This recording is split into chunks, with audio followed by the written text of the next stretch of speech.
Good evening, good night, and good morning, folks. Welcome to Karate Without Belts. I'm John. I'm Jeremy. And, folks, we were going to do a certain topic this week, but we are going to belay that topic because of, oh no, the emergency that's been going on for probably since November. So, folks, at the time of this recording, the world is officially in a pandemic. Delicious, delicious coronavirus. Yeah, exactly. Which just want to tell people, don't panic. I don't live in the States anymore. But apparently Jeremy has been fighting at the store for probably the last 5 hours. Well, not quite that much. I mean, I've usually got a list and go in and get out. I mean, it's kind of like tactical shopping. I mean, boom, boom, boom, done, out. Get out of the way of all the nuts. That's the main thing. So, but it is interesting. I'll let you go ahead and introduce the topic tonight, kind of what we're going to go over and stuff. So, Well, how about you introduce it? No. oh, Let's tell people just don't panic, stay safe, take the necessary precautions. Just don't start hoarding toilet paper, please. Don't start trying to fight people over stuff. It's not worth it. yeah, not too much anyway. So, but Yeah, exactly, right? What's life without a little blood and fun? But in the spark of all of this, Jeremy had actually come up with this topic. We were basically talking about what things we get out of training, what kind of wisdom, I suppose, we get out of training, and to me, it's always been interesting the sensinality, the commonsensical nature of training. That is, in general, not that intellectual, but we talk a lot on here about how we need to analyze and look at kata from a couple different angles, and we're training and whatnot from a couple different angles. But from training itself, we tend to derive certain skill sets that aren't always derived from other activities like other sports and whatnot. And we're just going to get into that today, and this is probably going to be on the shorter side of the podcast, but so let's just dive right into it.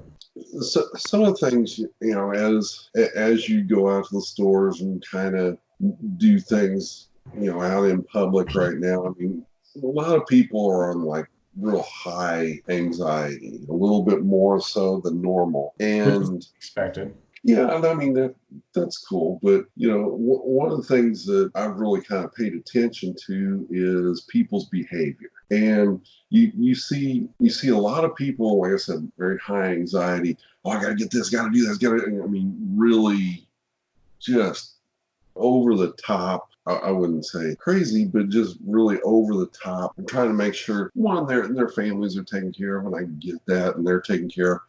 But the interesting thing is, I'll also keep my ears open, and a lot of them will be like, man, I really don't know what to get. This sounds good, and this sounds good. And I'm like, you think, have a plan, and I go back to, things like the Book of Five Rings and Sun Tzu and just overall training. Look at what's going on around you. Yeah. Because, I mean, I believe it was this last week, someone got stabbed over toilet paper. And it's like, so in other words, somebody thought that toilet paper was more important than someone's life. I mean, when it really boiled down to it. Yeah. At least at that time. And so I mean, you can kind of conclude, wiping your butt is more important than someone else's life. I'm sorry, I can get a towel and get some bleach and clean it before, have a little bit of humility and stuff. And that's one of the ways that how I've kind of negated some of the anxiety. And, and some people have asked, oh, I don't know what to get. And, I'll just say, well, this is what I've heard, maybe do this, maybe do that.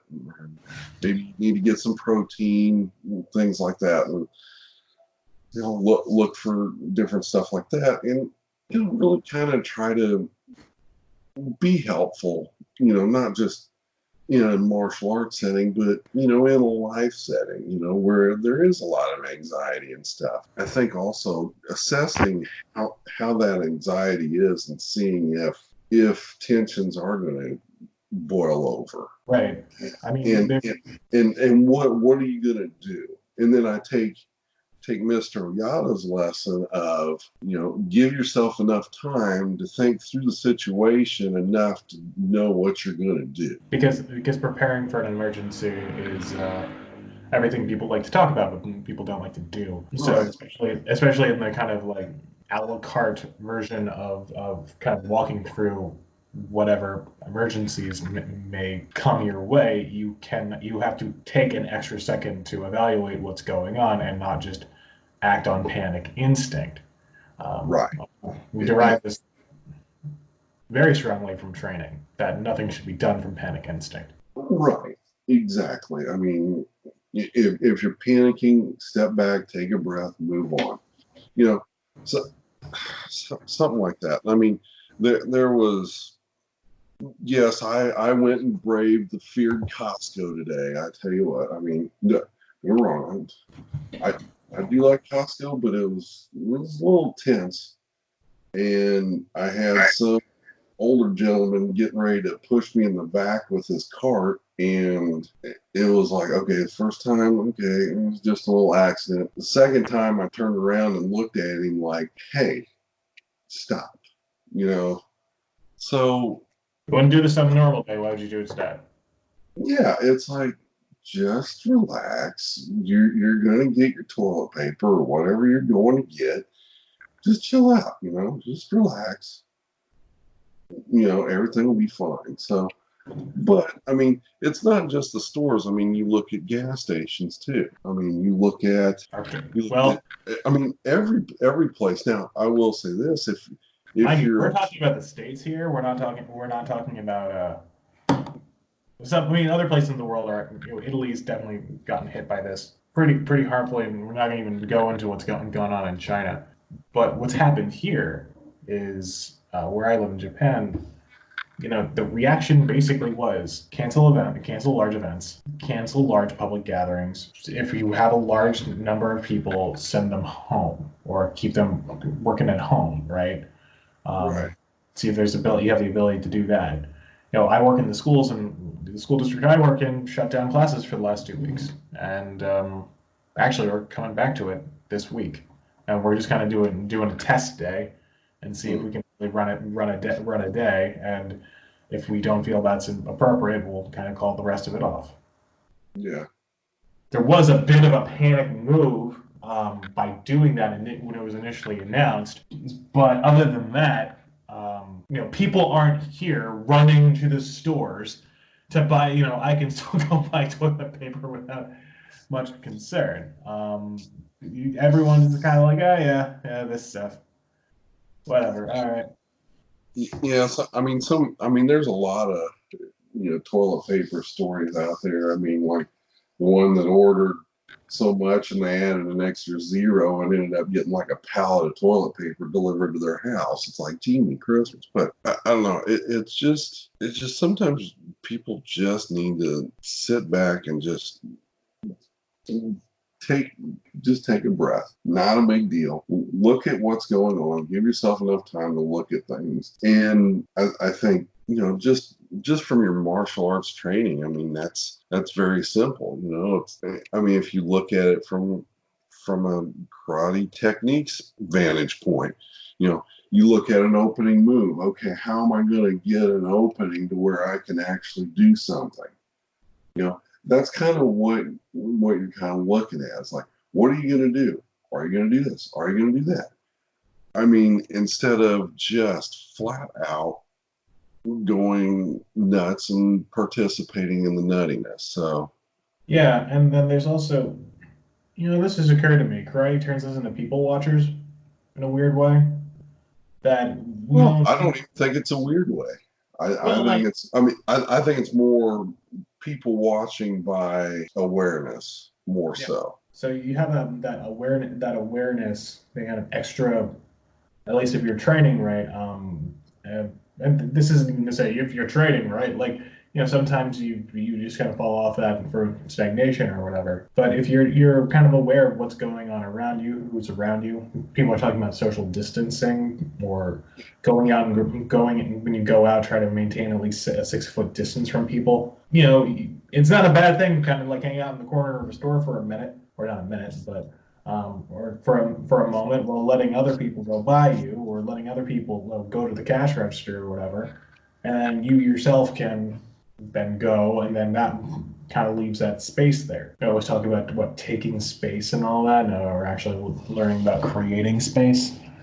Right. And I think one of the other things that kind of helps me through this stuff is really try to have a demeanor of humbleness. Have humility through this whole deal. And sometimes I don't know, I'm not exactly the prettiest person on planet Earth. I'm at least willing to admit that, and I'm fine with that. I've come to live with it. And so sometimes people don't really want to be around me, especially in a store setting or things like that. But at the same time, it's like, hey, just, oh, very sorry, sorry, I'm in your way. Kind of calms a little bit of the attention. It's like, hey, look, somebody's actually trying to be polite and things like that. So, well, yeah, and there's a certain the ideas of respect that humbleness and respect are things that really don't seem to understand that well in terms of being able to articulate them. But when we see them, that we know what it is. right. And I think there's this kind of a sense of human intuition, or not intuition, but a sense of human instinct in interaction, rather than any kind of set rule we can make for ourselves. Right. Oh, absolutely. Yeah, and it's and some like I said, sometimes that calms down something that somebody else is going through, or even allows you to kind of be a little bit even more aware of what's going on around people. If you're humble and somebody says, "Oh, you're stupid," and this, that, and the other things, like, okay, you don't have to respond. Just move on. Don't worry about it. So, Right. And I think that's kind of the kind of secret strengths that we don't that doesn't really get talked about all that much, or at least when it gets talked about, it gets kind of talked at, and that's why I say this is something that is difficult to articulate but easy to see. right. Because we talk about humbleness in martial arts. Yeah, and there's the whole like, oh yeah, you're this rank, or you're that rank. Oh, but you didn't really see it in the person. Oh, he's been doing X, Y, Z for X number of years. Yeah, okay, there's all that. But I mean, ultimately, how is that going to play out in like walking down the street, going to the store? Yeah, my son, I started him in another karate school class, kind of getting kind of familiarized with everything. And it's like, okay, he doesn't want to learn from dad right now. He's off doing whatever. And I'm like, all right, that's fine. But I see a lot of these students and they just go by a checklist. Oh, it's just an activity.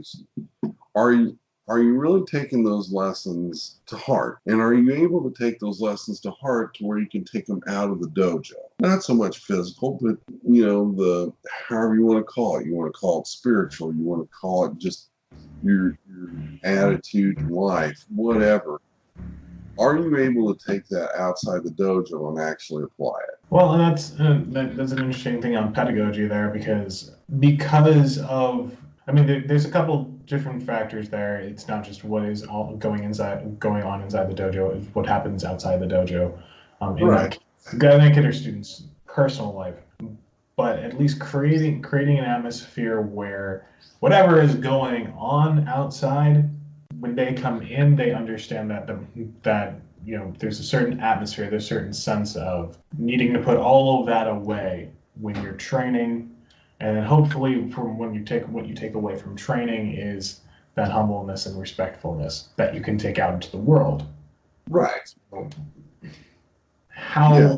How well that kind of pedagogy happens really depends on the teacher, but Well, it depends on the teacher and the student. I mean, does the student really want to be that involved with it? Do they want to just train and, oh, I want to be a good fighter? And it's like, well, there's nothing wrong with that.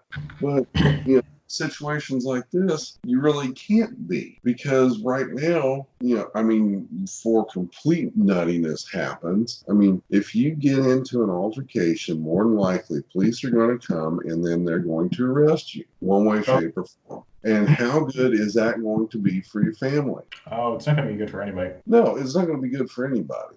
Yeah. But I mean, especially you're out there trying to do what's right for your family. But if you are delayed in that in some way, shape, or form by doing something, off of emotion as opposed to thinking through it, it can turn out quite bad for you and your family. And I think that gets into something else too, is the temperance of emotion, as it were. Yes.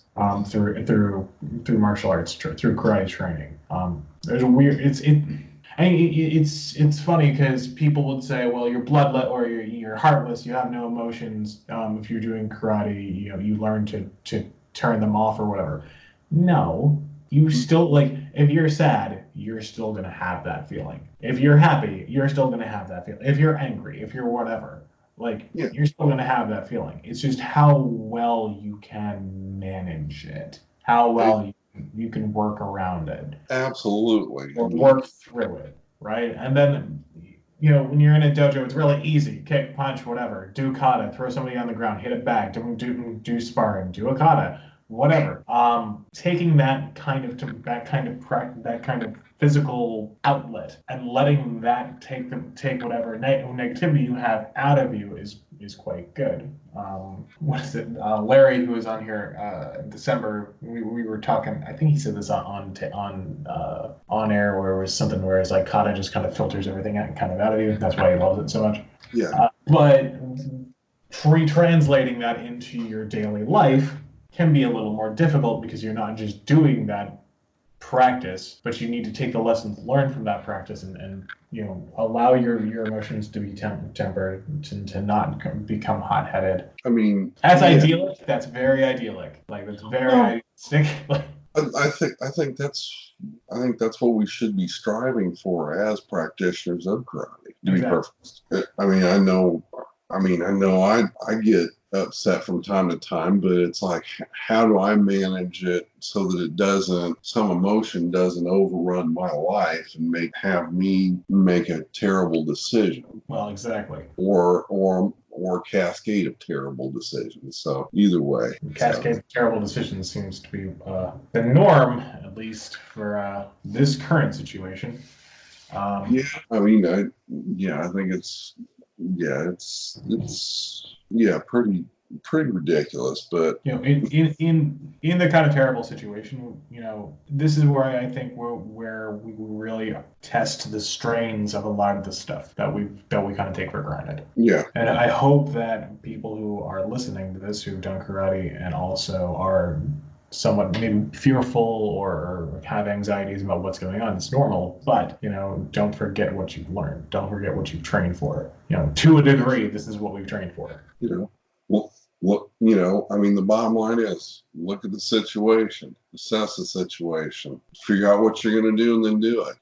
Bottom line, I mean, real simple. But sometimes it's easier said than done. But yeah, especially if people are trying to shank you over the toilet paper. Yeah, that would suck. I mean, yeah, that's ridiculous. But I mean, well, there's such thing as a bidet, which that's probably going to come back now.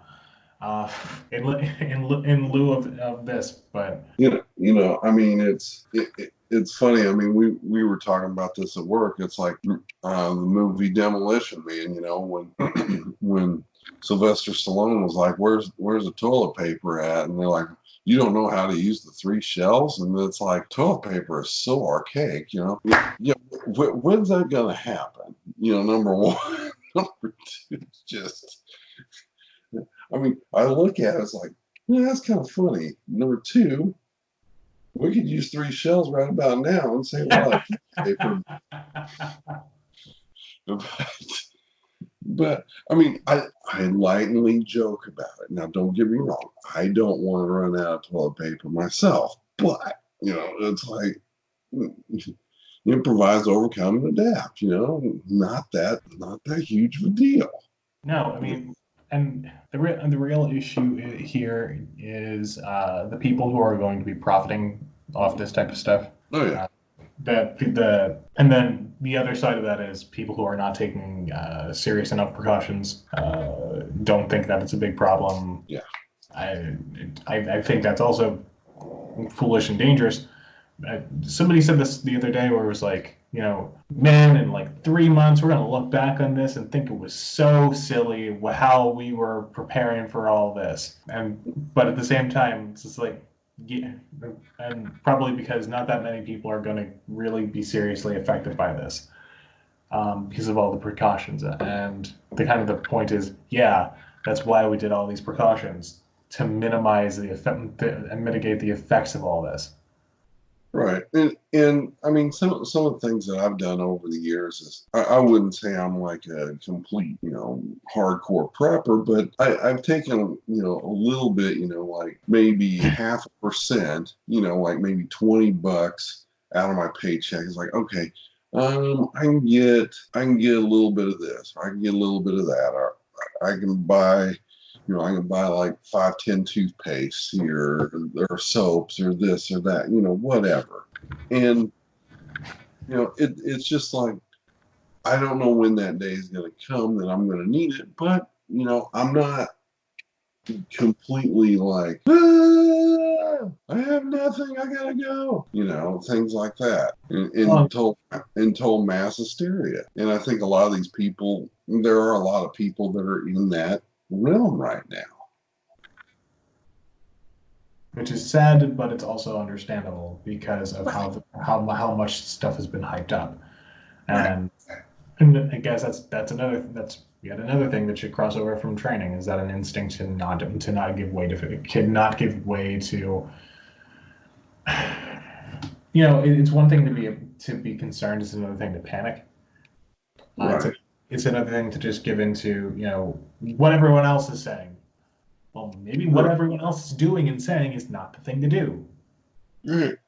Right. I mean, I the thing I've thought about this whole deal is the information to make really educated decisions has been kind of mixed. So it's kind of I mean, it's kind of hard to really judge it, but Got to use your best you know, judgment.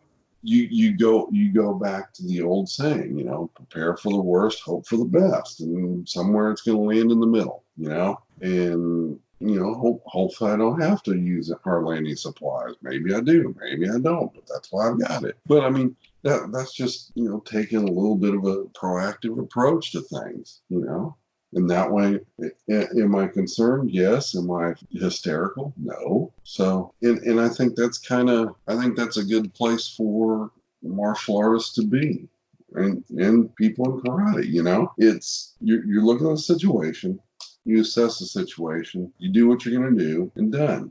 Simple. And hopefully you can give yourself enough time to really assess what's going on. Yeah, Um, exactly. if someone's sneaking a punch at you, that's one thing. But if that's not happening, then use the lessons that you've learned to apply them properly.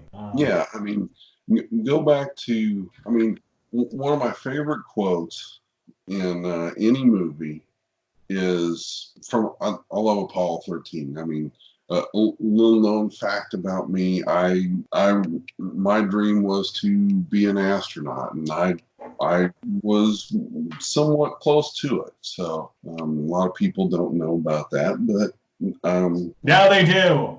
now they do. So it's all out over the internet now. So, but that's okay. But from Apollo 13, whenever they're in danger and stuff, and they're in a meeting with the guy, and basically he says, the engineer is like, I can't make a promise about the thing. And finally, the guy says, look, I get it. I'm not asking what it was engineered to do. I'm asking what can it do? And that's what people need to look from their training. What can you really do with your training? Not just, not some technique, not some weapon, not some kata, not this, not that. How can you apply it to somewhere else? And what can you do? That's where you got. That's where it is. That's Yeah, that's where that wisdom's got to come out of. Right. Obviously, it's got to be matched with your intelligence, and you need to, do serious thinking, but your instincts and, how you carry yourself is going to be just as important. And so it's to be better representatives of, to be a best representative of what you do, especially in a time like this. So, Exactly. cool. So So we'll be, I guess, hunkering down this week. Hopefully, this is not going to be too bad on everyone who's going through it. But we wish everybody kind of stay safe. Do the precautions you need to do. Don't go crazy. Don't be unkind to people. Take away from your training. This is the time to take away the best things from your training. absolutely. Cool. Cool. All right, folks. I think we're going to cut it there tonight. And, well, folks, stay safe, be good, don't forget to keep training.